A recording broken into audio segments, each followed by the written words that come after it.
লিটন ভাই একবারে সঠিক কথা বলেছেন, তবে আপনার প্রথম দুটি উক্তির সাথে আমি সহমত পোষণ করলেও তৃতীয় উক্তির সাথে আমি সহমত পোষণ করছি না। আমি কি এখানে কিছু কথা বলতে পারি?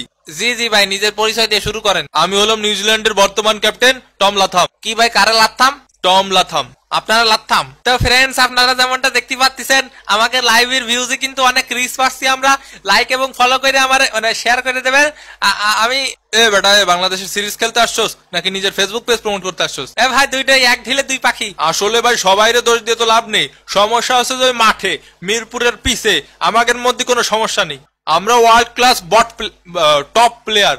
বাইরের দুনিয়ার সকল মাঠে মায়ের একটা বুতা করে ফেলাই দিই। যত সমস্যায় বাংলাদেশে ঢুকলি হয়। একদম মনের কথা বলেছিস ভাই। কি যে বলবো ভাই, মিরপুরের পিছে খালি কাহিনী আর কাহিনী। এমন একটা ভাব দেখাইতেছো তোমরা যেন হোম অ্যাডভান্টেজ নাও না। নিউজিল্যান্ডে খেলতে গেলে তো এমনি দুইটা সোয়েটার পরে খেলতে হয়, এরপর তোমাকে পিসের পেস আর বাউন্সে আমাকে হেলমেটই তো সীমানার ওই পারে চলে যায়। তখন কই থাকো তোমরা? আর মারলাম লো স্কোরিং পিস করা হয়েছে, তো লো স্কোরিং পিস কি গেলে আমগুলোকে করা হয়েছে, তোমরা সুবিধা পাও না? হ্যাঁ, ভারত থেকে তো দুই আতালরে নিয়ে আসছেন। ও দূর, ওগুলো তো নিউজিল্যান্ডের প্লেয়ার, আজাদ প্যাটেল আর রবীন্দ্র জাদেজা। দূর খালি নামে বলাই। যাই হোক, ওগুলা স্পিনিং করাইতে পারেন না।